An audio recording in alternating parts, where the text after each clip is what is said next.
صلى الله عليه وسلم سيدنا كريم صلى الله الحمد للہ عليه وسلم سيدنا الحمد للہ والصلاة والسلام علی سیدنا و مولانا و ملجانا و مأوانا محمد النبی الامی العربی القرشی الحاشمی الاقطعی المکی المدنی التحامی الشاہد المشہود الولی المقرب اما بعد فاعوذ باللہ من الشیطان الرجیم بسم اللہ الرحمن الرحیم قال اللہ تبارک و تعالی فی القرآن المجید والفرقان الحمید سبحان الذی اسری بعبدہ لیلا من المسجد الحرام الی المسجد الاقصی الذی بارکنا حولہ لنریہ من آیاتنا انہ هو السمیع البصیر صدق اللہ مولانا العظیم۔ قرب موسیٰ اور ہے، قرب محمد اور ہے، قرب موسیٰ اور ہے، قرب محمد اور ہے، طور سینہ اور ہے، عرش معلی اور ہے۔ طور اور معراج کے قصے سے ہوتا ہے عیاں، طور اور معراج کے قصے سے ہوتا ہے عیاں، اپنا جانا اور ہے، اس کا بلانا اور ہے۔ اللہ جل مجدہ کی حمد و ثنا اور حضور راحت قلب و جان صلی اللہ تعالی علیہ وآلہ وسلم کی بارگاہ کرم میں عقیدتوں، محبتوں اور چاہتوں کا خراج پیش کرنے کے بعد، برادران اسلام، رجب المرجب شریف کا یہ مہینہ بڑی ہی برکتوں اور عزتوں والا مہینہ ہے۔ یہ رجب کا معنی ہی تعظیم ہے۔ وہ 4 مہینے جن کو حرمت والے مہینے کہا گیا ہے، عزت والے مہینے کہا گیا ہے، ان میں یہ رجب المرجب بھی ہے۔ اور اس میں خاص کر کے جو واقعہ معراج النبی صلی اللہ تعالی علیہ وآلہ وسلم ہے، جس نے انسانی عقل کو ورطہ حیرت میں ڈال دیا، آج بھی 1500 سال کے بعد انسانی عقل اس واقعے کی تفصیلات جاننے سے عاجز ہے۔ اور اس کی تفصیلات یہ کس طرح ممکن ہو گیا کہ زمین سے اٹھ کر ایک انسان کامل، اللہ اس کو اپنی بارگاہ میں بلا لیتا ہے اور وہ انسان کامل اللہ کی آغوش قرب میں چلا جاتا ہے۔ واقعی معراج النبی صلی اللہ علیہ وسلم کے 3 حصے ہیں۔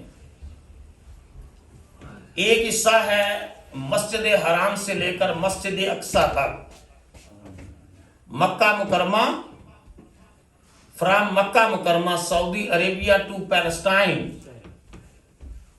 جہاں مسجد اقصی ہے۔ دوسرا حصہ ہے مسجد اقصی سے لے کر کے سدرۃ المنتہا تک۔ اب مسجد حرام سے مسجد اقصی تک کا زمینی سفر ہے، اور مسجد اقصی سے لے کر کے سدرۃ المنتہا تک کا آسمانی سفر ہے، لیکن درمیان میں دیگر مخلوقات بھی ہیں۔ اب تیسرا اور آخری جو سفر ہے وہ سدرۃ المنتہا سے لے کر کے کعبہ قوسین او ادنیٰ تک ہے، جہاں صرف خدا کے جلوے ہیں اور دیکھنے والے محمد ہیں صلی اللہ تعالی علیہ وآلہ وسلم۔ اللہ پاک نے اس زمینی سفر کا جو ذکر فرمایا رسول اللہ صلی اللہ علیہ وسلم کے سفر معراج کا، تو اس واقعہ معراج کے حوالے سے 3 قسم کے گروہ ہیں۔ ایک مطلقاً جس طرح کفار و مشرکین نے انکار کیا کہ محمد صلی اللہ علیہ وسلم نے یہ کیا کہہ دیا ہے کہ آج رات میں آسمانوں پر چلا گیا اور رب سے ملاقات کی ہے۔ ایگزیکٹلی ایک طبقہ آج بھی ایسا ہے کہ جو کلیتاً واقعہ معراج کا انکار کرتا ہے کہ ایسا کچھ ہوا ہی نہیں ہے. اور دوسرا طبقہ وہ ہے کہ جو واقعہ معراج کا انکار تو نہیں کرتا، لیکن وہ یہ کہتے ہیں کہ یہ عالم بیداری میں جسمانی معراج نہیں ہوا بلکہ حضور کو خواب میں دکھایا گیا. ان کا جواب یہ ہے کہ اگر یہ خواب کا واقعہ ہوتا تو اس پر کسی کو اعتراض نہ ہوتا، کیونکہ خواب میں کوئی شخص کچھ بھی دیکھ سکتا ہے. اس پر جو پراپیگنڈا کیا گیا، جو ہنگامہ کھڑا کیا گیا، وہ اس وجہ سے کہ رسول اللہ صلی اللہ علیہ وسلم نے فرمایا کہ میں رات میں اللہ سے ملاقات کر کے آیا ہوں اور اتنی جلدی بھی آیا ہوں کہ میرے بستر کی گرمی باقی تھی، دروازے کی کنڈی ہل رہی تھی، وضو کا پانی جاری تھا. اور تیسرا طبقہ وہ ہے اہل سنت والجماعت کا، جو الحمدللہ یہ سمجھتے ہیں کہ نبی پاک علیہ الصلوۃ والسلام کو اللہ پاک نے جسمانی معراج بھی کروایا، مصطفیٰ کو روحانی معراج بھی کروایا. اب اس میں ایک قرآن مجید کے لفظوں پر اگر آپ غور کریں تو ساری بحث آپ کو سمجھ میں آ جاتی ہے کہ یہ دعویٰ رسول اللہ صلی اللہ علیہ وسلم نے نہیں پہلے کیا، بلکہ اللہ خود دعویٰ کر رہا ہے کہ سبحان الذی اسریٰ بعبدہ، پاک ہے وہ ذات جس نے اپنے بندے کو سیر کروائی. اس میں یہ ہے کہ دنیا میں کوئی سفر کرتا ہے تو وہ سفر نامہ خود لکھتا ہے یا اس کے شاگرد اور مرید لکھتے ہیں. قربان جائیے سفر مصطفیٰ پر، سفر کرنے والے مصطفیٰ ہیں، سفر نامہ مصطفیٰ کا خدا بیان کر رہا ہے. فرمایا پاک ہے وہ ذات. کس چیز سے پاک ہے؟ ہر عاجزی سے پاک ہے، ہر کمزوری سے پاک ہے، ہر نقص سے پاک ہے، ہر سکم سے پاک ہے. اور آپ کہتے ہیں کہ آپ کام نہیں کر سکتے، یہ ہو نہیں سکتا. بھئی ہو اس سے نہیں سکتا جس کے اندر کمزوری ہو. اللہ نے لفظ سبحان سے اعلان کر دیا کہ واقعہ معراج کا انکار کرنے والوں، تم واقعہ معراج کا انکار نہیں کر رہے، مطلب یہ ہے کہ تم خدا کی قدرت کا انکار کر رہے ہو. اللہ تو ہر کمزوری سے پاک ہے. جو کن کہے اور فیکون ہو جائے، جس کے حکم سے سیدہ مریم کے حجرے میں غیر موسمی پھل چلے جائیں، جو رب حوا کو آدم سے سنگل سیل سے کریٹ کر دے، جو بغیر باپ کے عیسیٰ کی تحلیق کر دے، وہ رب رات کے تھوڑے سے حصے میں محبوب کو فرش سے اٹھا کر عرش پر بلا کر اپنا دیدار بھی کروا سکتا ہے. اونچا بولو نا. تو پاک ہے وہ ذات اسرا جس نے سیر کروائی. اسرا کہتے ہیں رات کے وقت سیر کروانے. بعبدہ ہی اپنے بندہ خاص کو، بولو بندہ خاص کو. اس میں دو نقطے سمجھ لیں. یہاں بے حبیب ہی نہیں کہا اپنے حبیب کو، بے نبی ہی نہیں کہا اپنے نبی کو، بے رسول ہی نہیں کہا اپنے رسول کو، بے عبد ہی کہا اپنے بندے کو. اور عبد کہتے ہیں جسم اور روح کے مجموعے کو.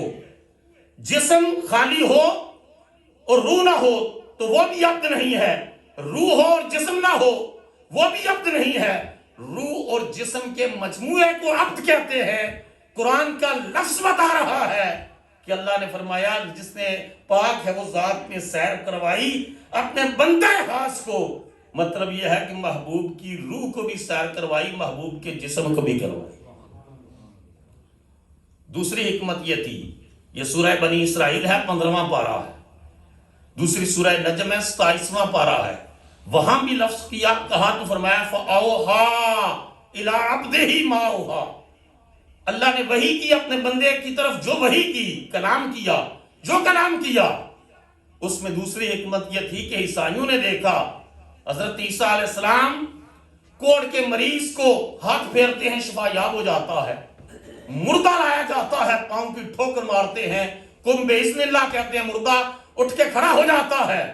کہا لوگو مصطفیٰ عرش خدا پر بھی جا کر نہ خدا بنے، نہ خدا کے بیٹے بنے، نہ خدا کا جز بنے. مصطفیٰ عرش کی بلندیوں پر بھی جا کر عبد رہے، اللہ کے بندے رہے. اور مصطفیٰ نے فرمایا کہ مجھے جو خدا کی بندگی میں لطف آیا ہے وہ کائنات کی کسی اور چیز میں نہیں آیا. فرمایا دونوں جگہ پر عبد کا لفظ اس وجہ سے ذکر کیا کہ اتنی بلندیوں پر بھی جا کر مصطفیٰ بندے رہے، خدا خدا رہا. کوئی بندہ نہ خدا کا جز بن سکتا ہے، نہ بیٹا بن سکتا ہے، نہ سن آف گاڈ ہو سکتا ہے، کیونکہ اللہ وحدہ لا شریک ہے. اللہ کا کوئی شریک نہیں. بولو سارے، اللہ کا کوئی شریک نہیں ہے. اسرا بعبدہ لیلاً، رات کے وقت. پھر اب لیلاً کے اوپر جو دو زبریں ہیں، تنوین ہے، یہ قلت پر دلال کرتی ہے کہ ساری رات نہیں، رات کا تھوڑا سا حصہ. من المسجد الحرام الی المسجد الاقصی، مسجد حرام سے لے کر کے مسجد اقصی تک. الذی بارکنا حولہ، جس کے ارد گرد برکتیں ہیں. بولو، جس کے ارد گرد برکتیں ہیں. اب برکتیں کیا ہیں مسجد اقصی کے ارد گرد برکتیں؟ ایک تو مسجد کے اندر بھی برکتیں ہوتی ہیں نا، مسجد کے رائٹ لیفٹ فرنٹ اور بیک پر جو برکتیں ہیں وہ کون سی ہیں؟ وہاں نبیوں کے مزارات ہیں. مسجد اقصی کے ارد گرد بڑے بڑے انبیاء کی قبریں اور مزارات ہیں. تو پتہ چلا جہاں نبی کا، جب اللہ کے نیک بندے کا مزار ہوتا ہے وہ جگہ برکتوں والی ہوتی ہے. جتنے پاکستان، انڈیا، بنگلہ دیش میں دیکھ لیں، ولیوں کے مزار ہیں مسجدوں کے ساتھ. تو مزار جہاں ہوتا ہے اللہ کی رحمت ہوتی ہے، کیونکہ اللہ کا بندہ وہاں آرام فرما ہوتا ہے. اس کی میں قرآن سے ایک دلیل دے دوں.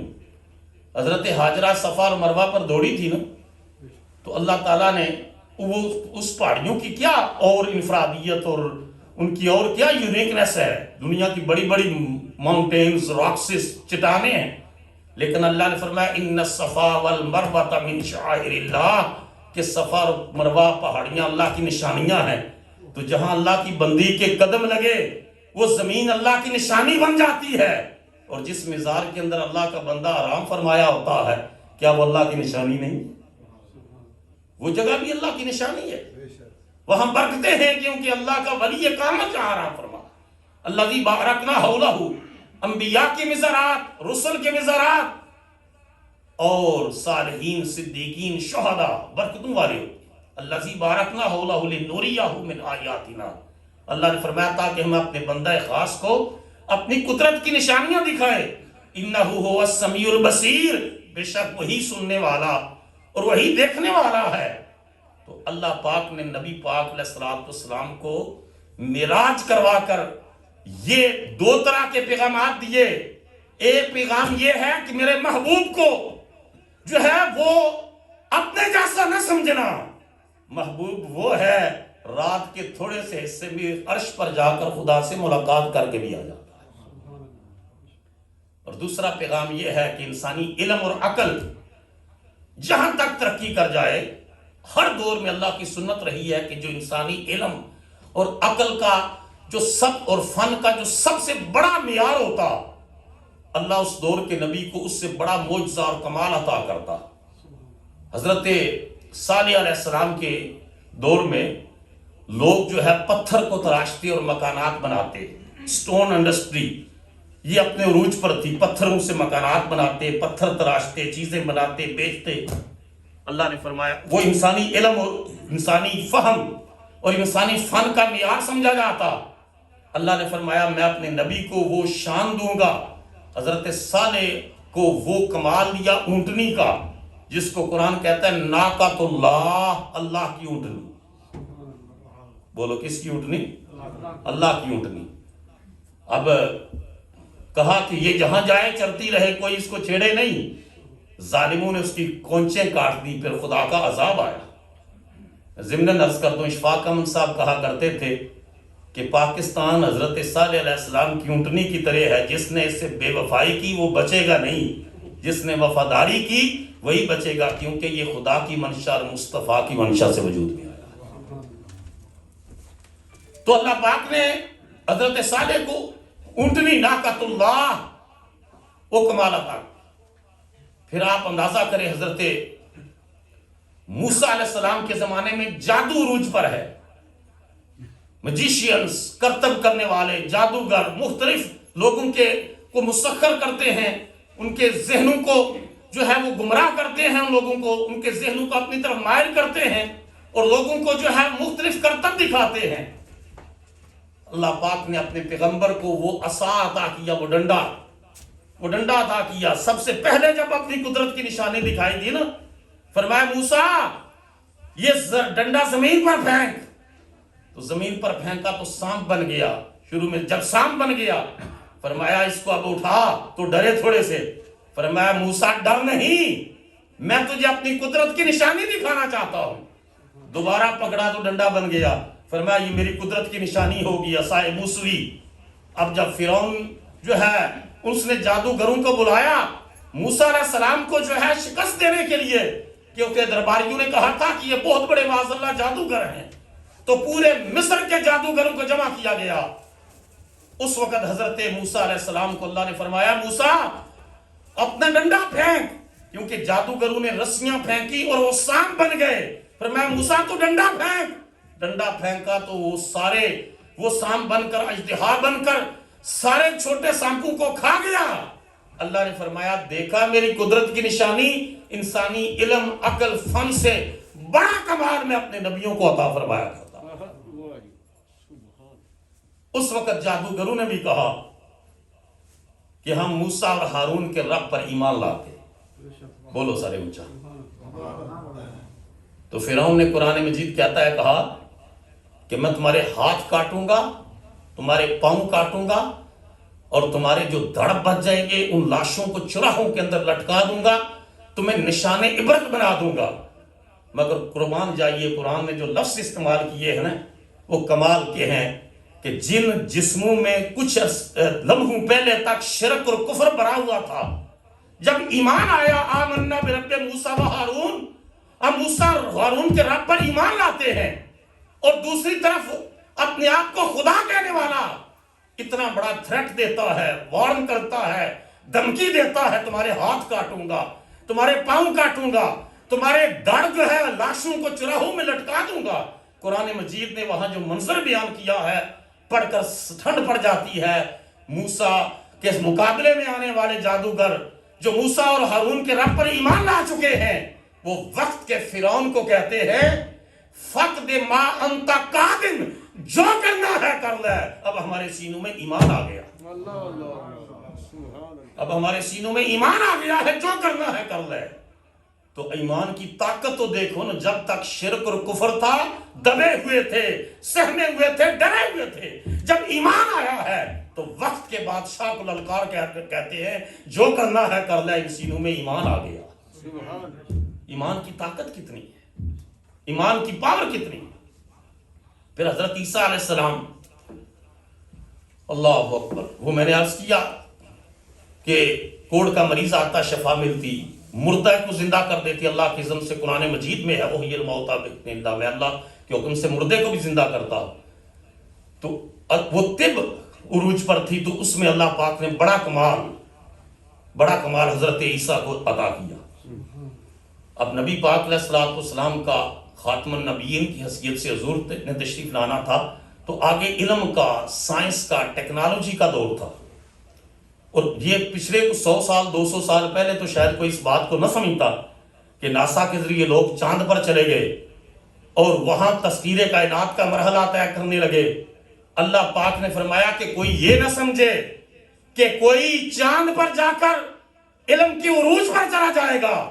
اگر کوئی دعویٰ کرے تو میرے رسول کا سفر معراج بتا دینا کہ شب معراج جب مصطفیٰ خدا کی بارگاہ میں گئے تو چاند بھی مصطفیٰ کے قدموں کے نیچے تھا، سورج بھی نیچے تھا، ستارے بھی نیچے تھے، گلیکسیز بھی نیچے تھی، ساری کائنات نیچے تھی، محمد مصطفیٰ اوپر چلے گئے.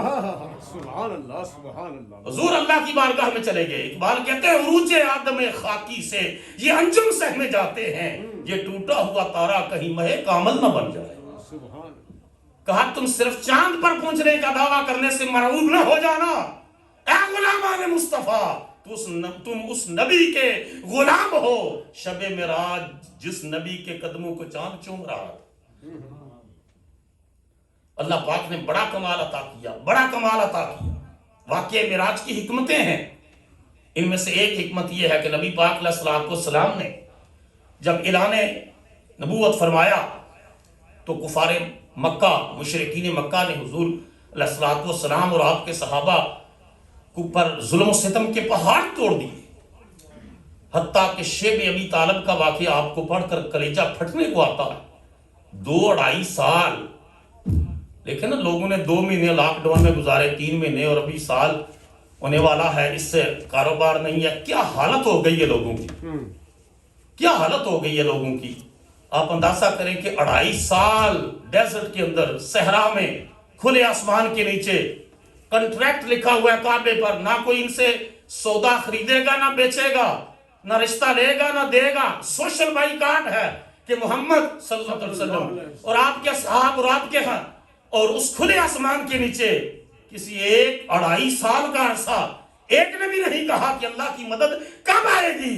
سب کا ایمان تھا کہ اللہ کی مدد آئے گی، اور امڈ کے آئے۔ سبحان سبحان۔ پھر نبوت کا بعثت نبوی کا 10واں سال آتا ہے، تو کفار کو حضور کے خلاف جو اٹیمپٹ کرنے سے چیز روکتی تھی نا، ڈائریکٹ حضور پر اٹیک کرنے سے، وہ حضور کے چچا ابو طالب تھے۔ لیکن نبوت کے 10ویں سال حضرت ابو طالب وصال فرما جاتے، ان کا انتقال ہو جاتا ہے۔ وہ جو درمیان میں رکاوٹ تھی کہ کفار و مشرکین جب بھی آتے تو ابو طالب کی وجہ سے رک جاتے، اب ان کے لیے وہ رکاوٹ ہٹ گئی۔ یہ تو گھر سے باہر حضور کے لیے ایک دنیاوی اور ظاہری جو ہے سبب تھا، تسلی تھا، لیکن حضور دن بھر کے کفار و مشرکین کے طعنوں سے تنگ آ کر کے جب گھر تشریف لاتے تو آپ کی زوجہ محترمہ، ہماری پہلی ماں ام المومنین حضرت خدیجہ الکبریٰ رضی اللہ تعالی عنہا حضور کو دلاسے دیتی، تسلیاں دیتی۔ اس عورت کی جرت پر قربان جائیے، حضور غار حرا سے پہلے دن ہی آتے ہیں کہ زملونی زملونی، جب وہی جو ہے حضور پر آئی کہ جسم کانپ رہا ہے، کمبل اڑا دو۔ اس عورت کے دانش مندی اور ان کی فطانت کا کیا عالم ہوگا۔ کہتی ہے محمد آپ پریشان نہ ہوں، آپ غریبوں کی مدد کرتے ہیں، یتیموں کا سہارا بنتے ہیں، بیواؤں کے سر پر شفقت کا ہاتھ رکھتے ہیں، غریبوں اور محتاجوں کی مدد کرتے ہیں، آپ کا رب آپ کو تنہا نہیں چھوڑے گا۔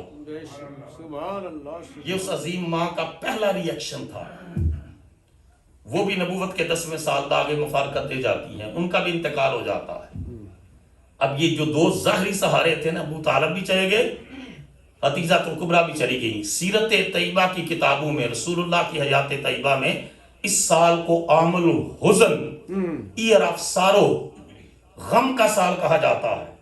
غم کا سال کہ ظاہری سہارے، محبت، شفقت، دلاسا دینے والے، انکرجمنٹ کرنے والے، وہ سارے چلے گئے۔ اب کفار کے لیے راستہ صاف ہو گیا۔ نبی پاک علیہ الصلوۃ والسلام نے پھر یہاں تک ڈیسائیڈ کیا کہ میں یہ مکہ مکرمہ کی زمین زرخیز نہیں ہے دین کے لیے، تو مکہ مکرمہ سے ہی طائف کی طرف، یہ ایک اونچی جگہ پر واقع ہے اور پرفضا مقام ہے، وہاں میں جاتا ہوں، لوگوں کو دعوت اسلام دیتا ہوں۔ لیکن ان کے نصیب میں بھی اسلام کا پیغام قبول کرنا اس وقت نہیں تھا، چنانچہ انہوں نے نہ صرف یہ کہ انکار کر دیا، بلکہ طرح طرح کے حضور کے اوپر الزامات لگائے کہ اگر خدا نے رسول بنانا ہی تھا تو ہم میں سے کسی امیر کو رسول بنایا ہوتا جس کے باغ تھے، باغ ہیں۔ انہیں کہا گیا ظالموں، تم کہتے ہو باغ نہیں ہے، یہ سارا گلشن ہستی محمد مصطفیٰ کا ہی تو ہے۔ یہ سارا گلشن ہستی کس کا ہے؟ فقط اتنا سبب ہے انعقاد بزم معاشر کا، یہ دنیا بھی اور حشر کا دن بھی۔ فرمایا فقط اتنا سبب ہے انعقاد بزم معاشر کا کہ ان کی شان محبوبی دکھائی جانے والی۔ اب وہاں سے رسول اللہ صلی اللہ علیہ وسلم کے اوپر اٹیک ہوتا ہے، خون مبارک گرتا ہے، اور حضور وہاں سے واپس آتے ہیں، اور ٹرائبل لا یہ ہے کہ انہوں نے پیچھے سے رسول اللہ صلی اللہ علیہ وسلم کی سٹیزن شپ ختم کر دی ہے، حضور کی شہریت ختم کر دی ہے۔ حضرت زید بن حارثہ کو لے کر کے حضور گئے ہیں۔ اب وہاں کا ٹرائبل لا یہ ہے کہ جس کو آج کی لیگل لینگویج میں پولیٹیکل اسائلم کہتے ہیں، کہ حضور اب دوبارہ ری انٹر ہونے کے لیے مکہ مکرمہ میں یہ ضروری ہے کہ رسول اللہ کسی قبیلے کے سربراہ کی سیاسی پناہ لیں، حضور کسی کی پناہ میں آئیں۔ نبی پاک علیہ الصلوۃ والسلام بڑے زیرک اور دانا تھے، ایک پہاڑ کی چوٹی سے حضور نے زید بن حارثہ کو بھیجا کہ فلاں شخص کے پاس جاؤ، چونکہ ابو طالب تو دنیا سے چلے گئے، اور انہیں کہو کہ ہمیں پناہ دے، مگر اس سردار نے انکار کر دیا۔ نبی پاک علیہ الصلوۃ والسلام زید کو دوسرے سردار کی طرف بھیجتے ہیں کہ اسے کہو کہ ہمیں پناہ دے، اس نے بھی انکار کر دیا۔ نبی پاک علیہ الصلوۃ والسلام تیسرے سردار کی طرف بھیجتے ہیں، اس نے کہا کہ میں محمد صلی اللہ علیہ وسلم کو پناہ دیتا ہوں۔ اب یہ ہے کہ حضور اتنے زیرک و دانا کہ حضور نے فرمایا اسے یہ نہ کہو کہ زبانی وہ یہاں آئے، پہاڑ کی چوٹی پر ہمیں لینے کے لیے آئے۔ اب وہ شخص جو ہے وہ مکہ کی گلیوں میں 4 بیٹے مسلح اسلحے کے ساتھ جو ہے وہ اعلان کرتا ہوا نکلتا ہے مکہ کی گلیوں میں، اے قریش مکہ، میں نے محمد کو پناہ دی ہے، پناہ دیا، خبردار کوئی ان کی طرف میری آنکھ بھی اٹھا کر دیکھے۔ اور وہ اپنے بیٹوں کے حصار میں رسول اللہ کو دوبارہ مکہ مکرمہ میں لے کر جو ہے وہ آتا ہے، دوبارہ حضور ری انٹر ہوتے ہیں مکہ مکرمہ میں۔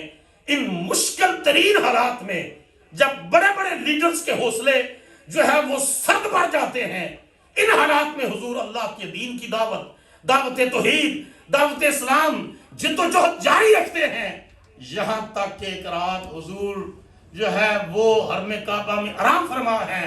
اللہ فرماتا ہے میرے محبوب ظاہری سہارے چلے گئے، آج میں چاہتا ہوں تجھے اپنی بارگاہ میں بلا کر اپنا دیدار کرواؤں تاکہ تیرے دل کو سکون نصیب ہو۔ نعرہ تکبیر، نعرہ رسالت، نعرہ رسالت، علامہ شہباز احمد چشتی صاحب۔ اللہ اس کے رسول کا ہی نعرہ گایا کرے۔ اللہ پاک آپ کو جزائے خیر عطا فرمائے، اللہ آپ کو سرکار کا برکت، نام لینے۔ اللہ آپ کو برکت عطا فرمائے۔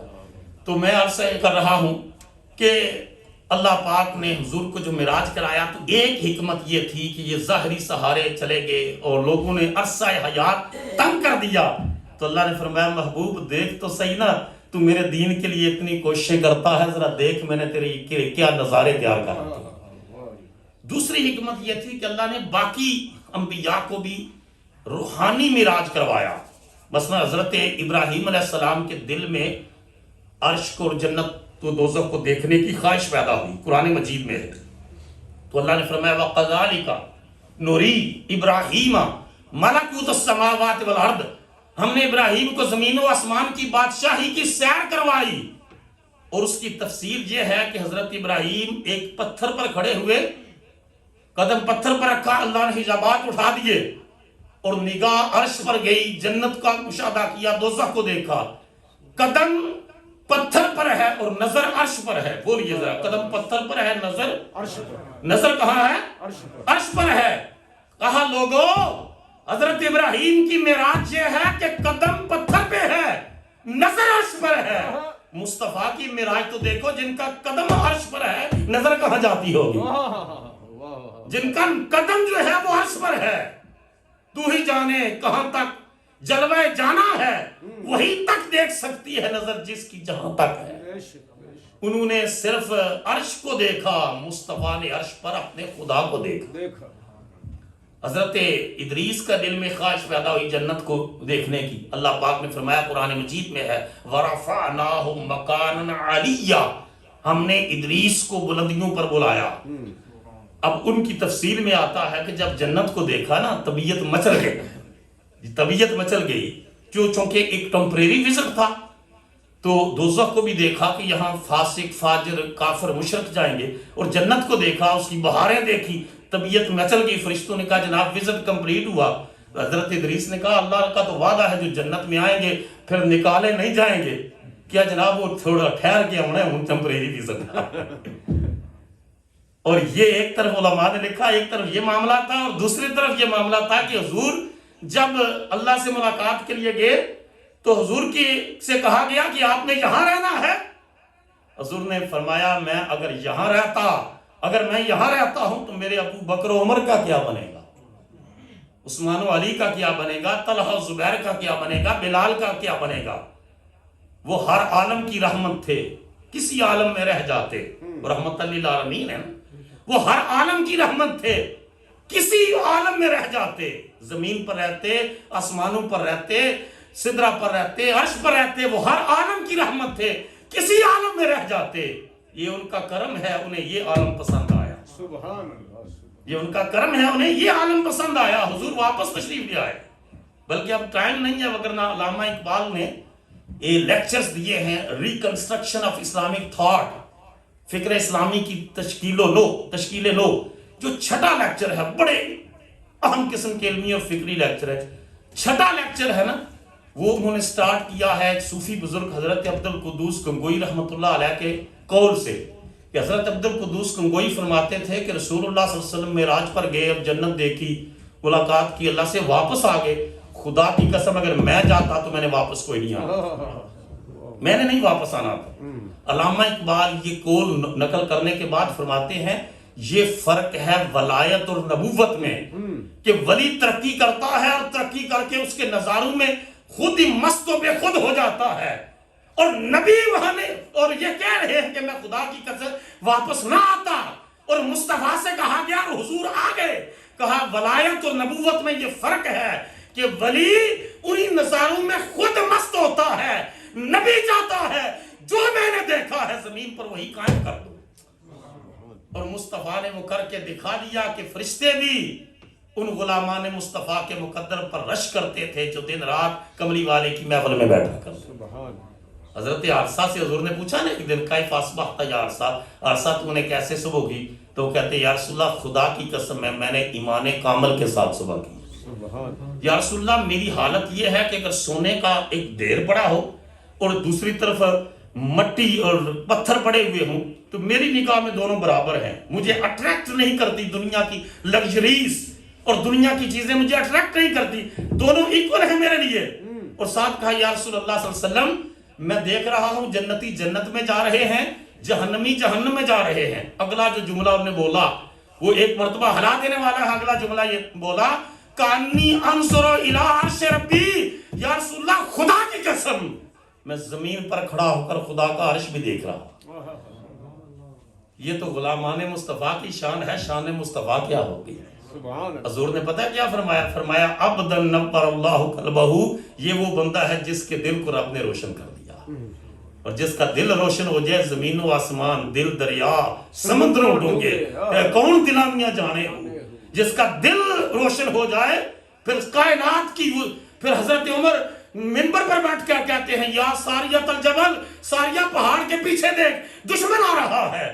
وہ وہاں لڑ رہے ہوتے ہیں فاروق اعظم مدینہ کے ممبر رسول اللہ کے ممبر پر بیٹھ کر اسلامی لشکر کی رہنمائی کر رہے ہوتے ہیں, کیونکہ دل روشن ہو گیا ہے.